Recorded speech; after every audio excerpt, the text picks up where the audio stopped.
Hello, my name is Kathy Jones, and I am the Congregational Specialist for Anderson and Greenville Districts and the Connectional Ministries contact for Safe Sanctuary. And my name is Chris Lynch, and I'm the Congregational Specialist for the Rock Hill and Spartanburg Districts and the Conference Staff Person for Youth Ministry. This training is designed for directors, assistant directors, and all adults who have care, custody, and control of youth during Salkehatchie. The goal of this training is to help you create an environment that is spiritually, emotionally, and physically safe for all who participate and serve at Salkehatchie. We do this by putting procedures in place that help you reduce the risk of abuse. All adults working with Salkehatchie youth, age 14 through 17, must be screened appropriately. The screening process is the first line of defense of creating a safe environment. The application includes 3 references, Track 1 criminal background check. The background check also includes driving violations. Number 2, fill out a waiver for Track 1 criminal background check. I want you to know that if you have had a criminal background check through Track 1 in your local church, it will be applied to Salkehatchie. It is also important to know that all background checks must be accessible to the conference. Background checks are done every 3 years. Fill out a medical permission form and a medical form stating you are in good health. Sign a photo release form.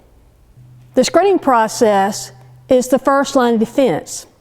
It allows us to vet persons working with youth and continue to create a safe environment by reducing the risk of abuse. As you have heard from Kathy, the screening process is the first line of defense in any Safe Sanctuary policy. The second line of defense in a Safe Sanctuary policy is the procedures that are followed.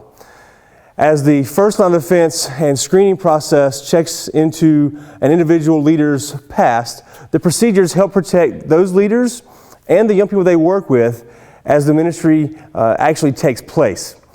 There are a number of procedures that we've identified at the conference as best practices for ministry that protect both the lives of those leaders and the young people that they are ministering alongside.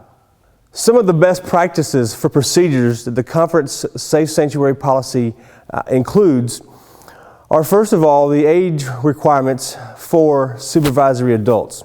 The supervising adult should be at least 23 years old. A second best practice for the procedures for the conference Safe Sanctuaries policy is to always follow the 2 adult rule. The 2 adult rule states that there must always be 2 unrelated adults on all sites and where young people are present. In addition, if there are mixed genders of youth present on the sites, there should also be a mixed gender of leaders as well. So if there are male and female youth involved, there should be male and female leaders involved as well. There should be a line of sight or hearing. A third practice to note is that one-on-one activities behind closed doors should never take place. This includes empty rooms, empty houses, classrooms, or even isolated areas away from other individuals. A fourth procedure to note is that no adult should ever travel with a young person alone in a vehicle. At all times, there should be a second adult or additional youth and young people in the vehicle. In addition, when traveling at Salkehatchie camps, no 15-passenger vans can be used to transport youth from location to location. Another procedure that is particularly of importance to Salkehatchie camps is the issue of sleeping arrangements. The conference Safe Sanctuary policy says that sleeping quarters for males and females should always be separate. In addition, there should be separate areas for adults to sleep away from youth. However, the sleeping quarters or sleeping areas for the adults should be close enough for youth to be seen and or heard. For example, we know that many of our Salkehatchie camps use gyms as the locations for sleeping arrangements. When this is necessary, it is important that specific areas are spaced out with youth females and youth males on separate sides of the gym, and separate sections marked off for the female adults and for the male adults on their appropriate side. The seventh procedure that is important to remember for Salkehatchie is the adult to youth ratio. The Conference Safe Sanctuary policy requires 1 adult for every 5 youth. In addition, if there are mixed genders in a Salkehatchie group, there should be at least 1 male and 1 female adult on site at all times. Another procedure to keep in mind is that no youth should go off alone without being in the line of sight or earshot of an adult leader. It is important to remember that youth are not allowed to drive their personal vehicles to any Salkehatchie site or to other places during the camp week, as doing so would place the liability back on the Salkehatchie camp. Visitors are welcome at worship services and meals with permission of the camp director. The camp director needs to be aware of anyone on site. Leaders or youth cannot invite people to show up or volunteer on sites. Only registered participants should work on site. As an adult leader, there is no greater responsibility that you have than caring for the young people that are under your supervision for the week of Salkehatchie. These procedures, when followed, will help to ensure the safety emotionally, physically, and spiritually for the campers that are entrusted to you for your week of camp. As you are aware, social media and internet communication has become an integral part to the culture that we currently live in.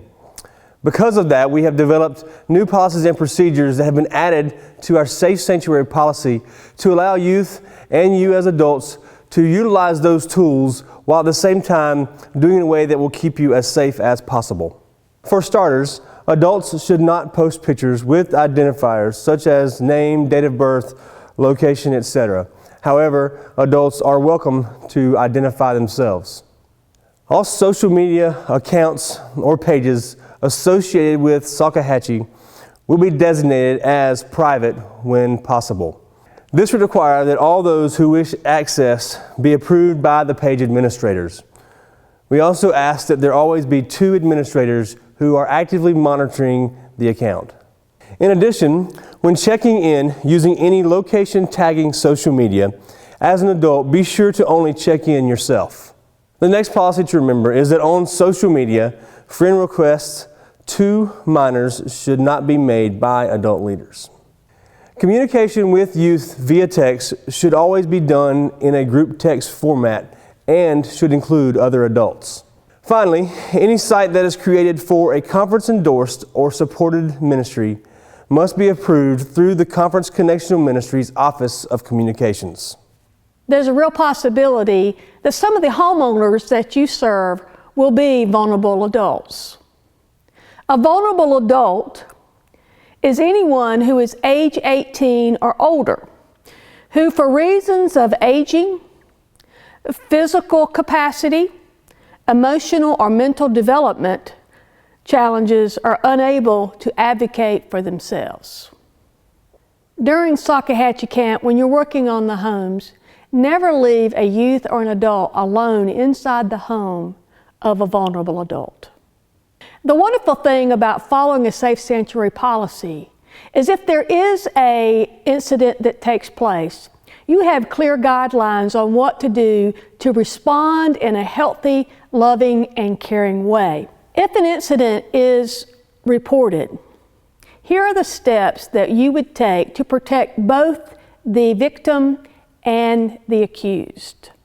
First and foremost, all allegations will be taken seriously, and all reporting must follow South Carolina law. So number 2, secure the person who has made the allegation. Number 3, take the person who has been accused out of the activity or event. The person accused will stay out of the activity or event until the matter is resolved. If an incident occurs at camp, the adult receiving the information should notify the camp director, and that the camp director should contact the chairperson of the executive committee. The chairperson would then be the one to contact the conference director of Connectional Ministries. Only the director of the camp or the person he or she designates can talk to the media. All staff and volunteers of the Salkehatchie camp will be available to law enforcement during an investigation. Finally, a quick and compassionate response is the goal that we're aiming for. We would like to take this opportunity to say thank you, not only for serving this summer alongside youth from across our conference in the Salkehatchie program, but also for taking the time to watch this video. We hope that it has been helpful and also hope that it is something that will help you as you seek to create a caring and loving environment where a true ministry happens this summer with the Salkehatchie Ministry.